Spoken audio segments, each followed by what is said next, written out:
Nazir first saw her by the old watermill, sunlight glinting off the chinars. He was thinking of tea and sheep, but then he heard laughter, clear, bright, like 100 tiny bells. There she was, Fatima, called Fatu, with eyes as green as the forests, sitting on a stone by the stream. Her friends' colorful firans were wildflowers, but it was her laughter that made the valley come alive. Nazir, a quiet boy, watched from behind the willows, drawn to her untamed joy. Her laughter was a song he'd never heard, stirring something deep within him. He watched her splash in the cold water, free and full of life. As the sun dipped, Nazir walked home, his mind no longer on tea or sheep, but on the girl and her laughter. That sound echoed in his heart, changing the valley forever. He knew he wanted to hear it every day for the rest of his life. Fatu's world was the watermill, its rumble the rhythm of her life. She loved the spray of water, the vibrating floorboards, the scent of flour. While her hands worked, her mind wandered, dreaming of cities, seas, and distant adventures. She was quick with a joke, her laughter brightening even the hardest days. Fatu teased the village boys, mimicked the baker, and found joy in small things: a ripe apricot, the sun's warmth, her grandmother's stories. She was a wildflower in stone, strong yet open-hearted. Her life was simple but full, her spirit playful and undampened by hardship. She hoped for adventure, and for a love as steady as the river. She didn't know that love was already waiting just beyond the willows, listening to her laughter. The mill was her home, but her dreams reached far beyond the valley. And soon, her life would change in ways she could never imagine. Nazir found reasons to pass the mill daily, his heart pounding at the thought of speaking to Fatu. He watched her strength, her kindness, her laughter, always from a distance. One day, she caught him watching. "Are you lost, city boy?" she teased, her friends giggling. Nazir blushed and mumbled about goats, but Fatu's teasing was playful, not cruel. She noticed his quiet persistence, his gentle ways. When he dropped his herbs, she helped him, her fingers brushing his, a spark. "You're very clumsy," she smiled, and something changed. The teasing softened. She saved him honeycomb, he left her apples. They spoke little, but their hearts began a silent conversation. His shyness melted in her warmth, her playfulness grew tender. Their love, pure and clear as a mountain stream, began to flow. The valley watched, quietly, as something beautiful took root.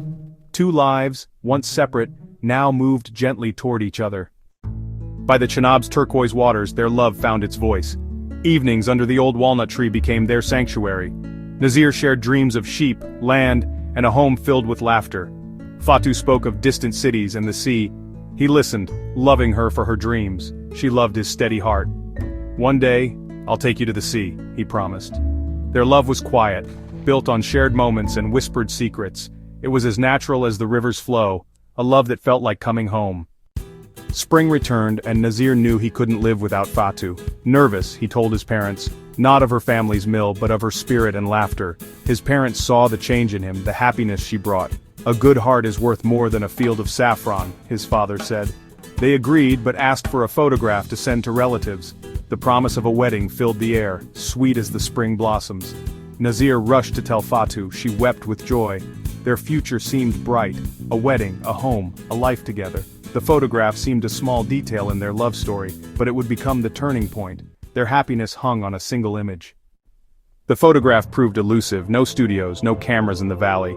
The nearest photographer was 2 days away, and Fatu couldn't travel alone. Nazir grew frustrated. The village had only stories of cameras, never the real thing. Fatu joked, "Maybe I'm too beautiful for a camera," but worry clouded her eyes. Weeks passed, wedding plans stalled, and hope faded. Then news came: a friend of Nazir's cousin, visiting from town, owned a camera. Hope surged, the friend would arrive soon, they would finally have their photograph. The last obstacle seemed about to vanish, but the visitor would bring a darkness none could foresee. The friend arrived, modern and cold camera in hand. Nazir, grateful, didn't notice the stranger's unsettling gaze. At the mill, Fatu wore her best, shy but radiant. The friend's eyes lingered too long, his questions were odd. A jeep appeared, soldiers stepped out, grim-faced. The friend spoke to them, pointing at Fatu. Suddenly, the soldiers seized her, she screamed, fighting desperately. Nazir lunged, but the friend blocked him. He fell, helpless as Fatu was forced into the jeep. Her terrified face vanished in a cloud of dust. The friend and soldiers were gone. Only silence remained, heavy and final. The world stopped. Only the echo of Fatu's scream remained. Nazir ran to the village, desperate, but Fatu was gone. The village knew of disappearances but never imagined it would happen here. Days became weeks.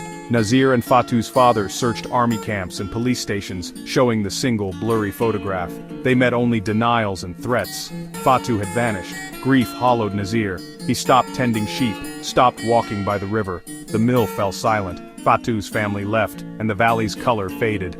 The sun still touched the chinars, but for Nazir, the world was empty. He sat on the stone where he first saw her, listening for laughter that would never return. The stream flowed on, indifferent. The valley remained beautiful, but joy was gone. Only silence lingered, where once there was laughter, and Nazir waited, listening for an echo that would never come.